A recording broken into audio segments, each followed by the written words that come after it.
बबली, ये ना सुई में धागा नहीं डल रहा है, तो डाल सकती है प्लीज? जीजू, आप सुई धागे का क्या करोगे? अरे इसका बटन टूट गया, वो बटन लगाना था। संजू, आज दूसरी शर्ट पहन लो, मैं बटन बाद में लगा दूंगी इस शर्ट का, ठीक है? नहीं एक्चुअली नीति, मुझे शर्ट पहननी है तो बटन मैं लगा लूंगा। ये क्या जिद हुई? कोई बात नहीं, मैं बाद में लगा दूंगी ना। बबली, मत लेना ये धागा। अरे क्या दिक्कत है, शर्ट में मैं लगा लूंगा ना बटन। अभी बस एक बार ये धागा डाल के दे देगी तो क्या दिक्कत? ओ तुम भी ना, तुम्हें बटन लगाना कहाँ आता है? अरे इन्हें बटन लगाना आता है, इन्हें बस सुई में धागा डालना नहीं आता। ये पार्वती को कैसे पता कि संजू को सुई में धागा पिरोना नहीं आता, लेकिन शर्ट का बटन लगाना आता है? ओह नो, ये मैंने क्या कर दिया?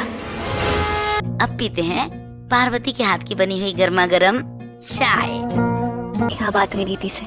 कुछ नहीं, तू चाय पी। अबे बात को छुपाओ मत, सच सच बताओ मैनू, क्या गुटर को करके आए हो नीति के साथ? खाना कुछ नहीं। परिणीति के आने वाले एपिसोड में हम देखेंगे किस तरीके से यहाँ पर परी भाई नीति को भड़का रही है। परी को ये तो समझ में आ गया कि नीति उसकी जाल में फंस गई, लेकिन अब राजीव को, गुरविंदर को और बेबे को किस तरीके से फंसाना है।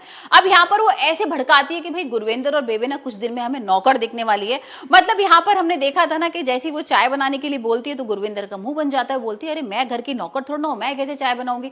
तो यहाँ पर इसी बात को लेकर ना उसे मौका मिल जाता है परी को, और वो नीति को भड़काना शुरू करती है। और यहाँ पर परी बोलती है कि मेरी मम्मी भी तो इतनी बड़ी बिजनेस टाइकून है, लेकिन मेरे लिए खाना अपने हाथों से बनाती है। तो भाई अगर तुमने गुरविंदर आंटी को बोल दिया चाय बनाने के लिए तो उन्होंने बनाना चाहिए था। यहाँ पर वो इस तरीके से भड़का रही है कि नीति तुम्हारी यहाँ बिल्कुल नहीं चलती है, तुम्हें कोई पूछता नहीं है। तुमने देखा है ना, जब भी राजीव के करीब तुम आने की कोशिश करती हो, राजीव को कोई बात बताती हो, तो यहाँ पर गुरविंदर आंटी ने राजीव का ही साथ देती है। तो अब तुम देख लो तुम्हें किस तरीके से इनको टैकल करना है। और यहाँ पर भाई नीति के दिमाग में इस तरीके से भर दिया है उसने कि अब तो गुरविंदर और बेबे से वो काम कराने वाली है, और यहाँ पर अब डलेगी फूट।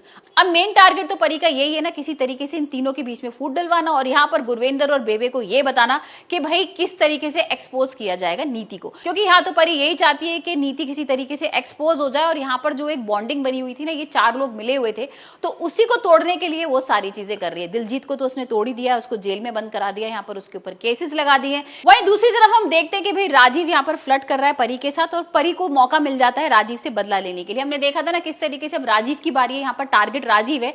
और लेकिन यहाँ पर राजीव को ना एक कंफ्यूजन हो रहा है कि भाई नीति के करीब इतने आने की कोशिश क्यों कर रही है परी, और यहाँ पर तो दोनों फ्रेंड्स बन गए। मतलब जहां पर भाई नीति और परी जो थे वो एक दूसरे के दुश्मन थे, अब यहाँ पर दोस्त बन गए।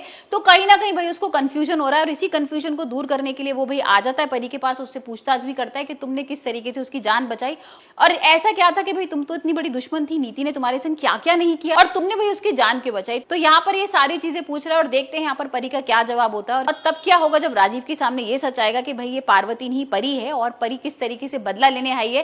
भाई नीति तो बहुत शॉक में हो जाएगी, क्योंकि नीति तो यहाँ पर बिल्कुल पागल हुई पड़ी है पार्वती के चक्कर में, और उसे लग रहा है कि उसकी सबसे अच्छी फ्रेंड दोस्त है। लेकिन जब ये सच सामने आएगा तब देखते हैं नीति का क्या रिएक्शन होगा।